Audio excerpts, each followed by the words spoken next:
Welcome back to film explainer. आज की video में हम बात करेंगे 2014 में आई मूवी द वाटर डिवाइनर के बारे में, जो एक ट्रू इवेंट पर बेस्ड है। ये कहानी है एक आदमी की जो अपने 3 बेटों को ढूंढने निकलता है, क्योंकि जंग खत्म होने के 4 साल बाद भी उसके बेटे घर नहीं लौटते। तो कहानी की शुरुआत होती है 1915 तुर्की से।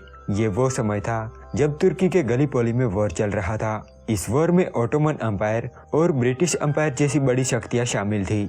गलीपोली का युद्ध 1915 से 1916 के बीच लड़ा गया था। अब क्योंकि ये पहला विश्व युद्ध था, इसलिए इसमें कई देश शामिल थे, जैसे कि ओटोमन अंपायर की तरफ से जर्मनी और हंगरी जैसे देश लड़ रहे थे, तो वहीं ब्रिटिश अंपायर को फ्रांस और रशिया जैसे देशों का साथ था। इस जंग में ऑस्ट्रेलिया भी शामिल था, जो फ्रांस की तरफ से लड़ रहा था। इतना ही नहीं, इस वॉर में इंडियन सोल्जर्स भी शामिल थे।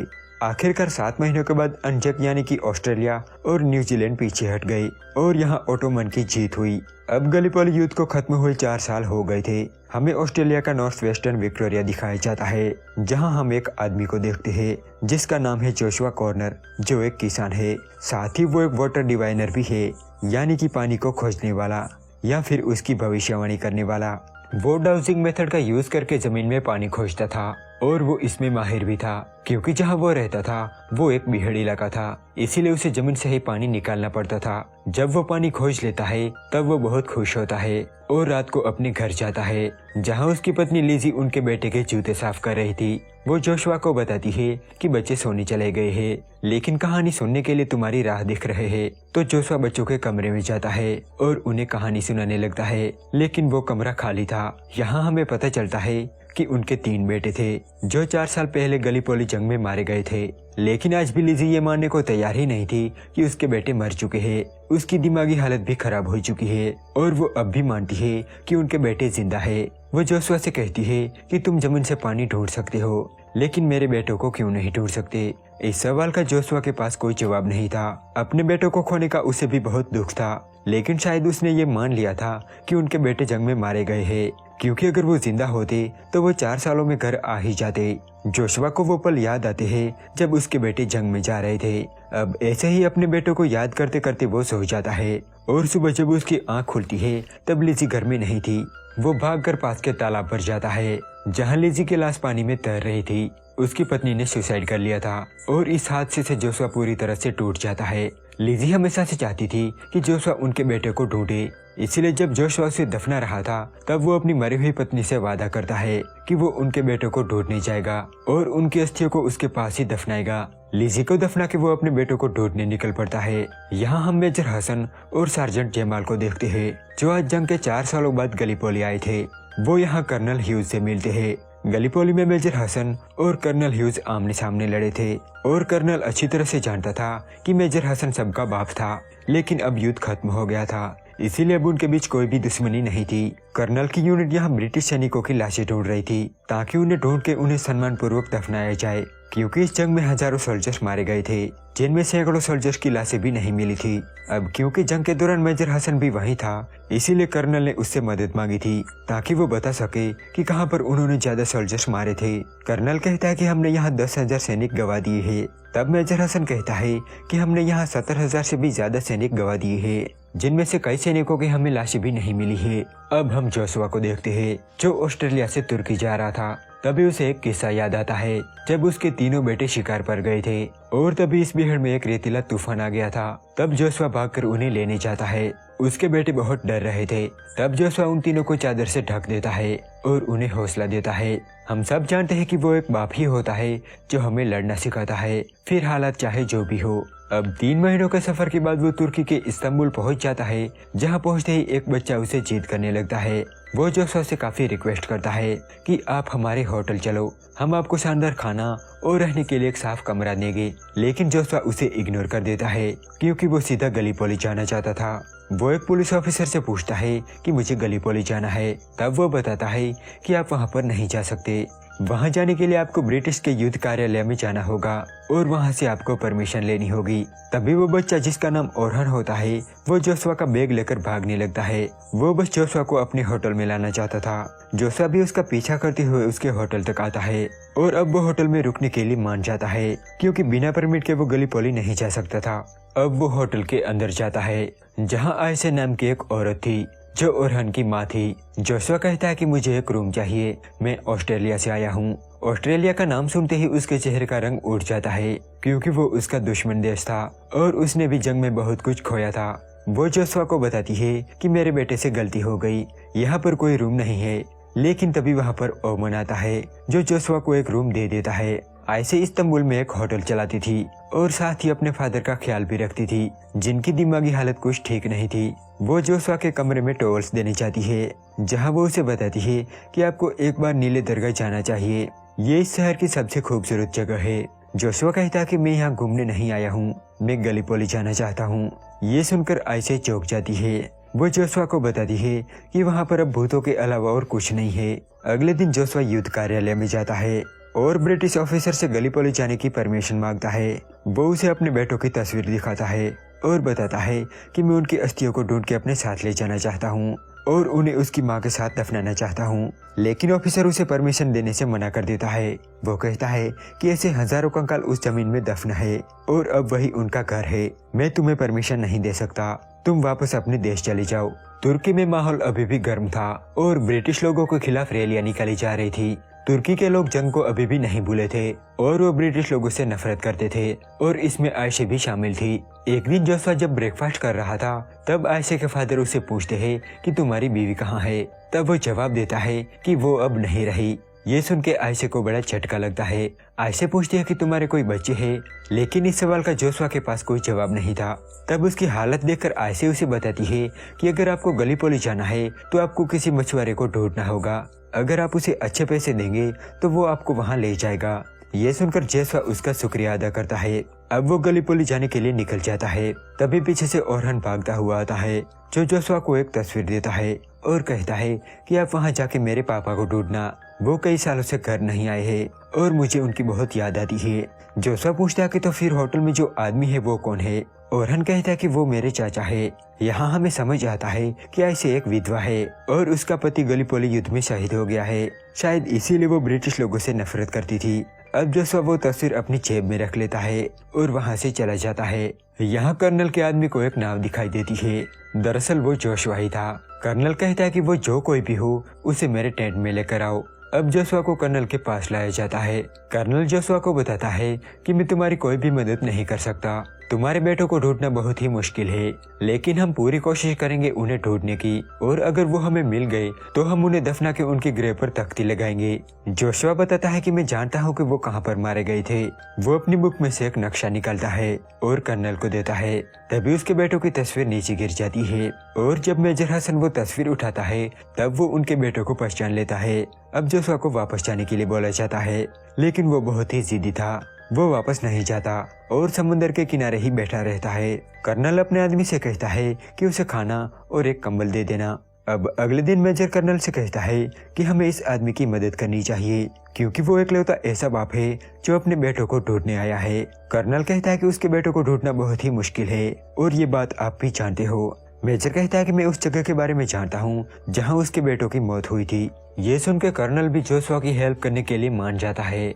वो जोशुआ को उस जगह ले जाते हैं जहाँ उसके बेटे मारे गए थे।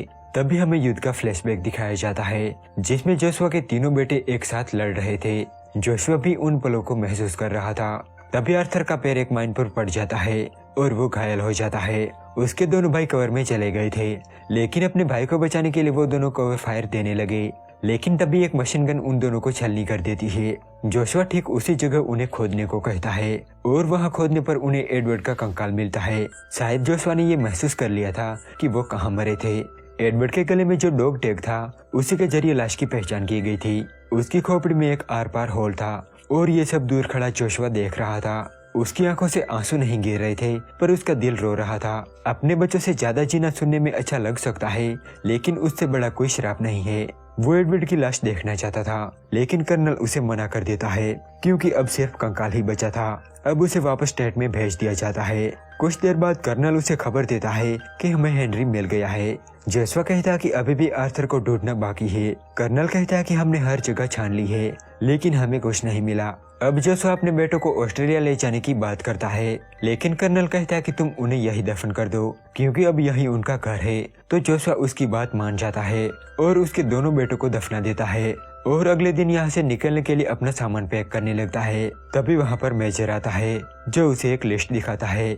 वो उसे बताता है कि ये लिस्ट उन सैनिकों की है जिन्हें बंदी बनाया गया था और इसमें आर्थर का भी नाम है। मतलब कि आर्थर जंग में नहीं मरा था बल्कि अब भी वो जिंदा है। ये सुन के जोशुआ दिल ही दिल बहुत खुश होता है और वापस आयशा के होटल में आ जाता है। अगले दिन वो युद्ध कार्यालय में जाता है ताकि वो आर्थर के बारे में पता लगा सके कि वो कहाँ पर कैद है, लेकिन ऑफिसर उसकी कोई भी मदद नहीं करता।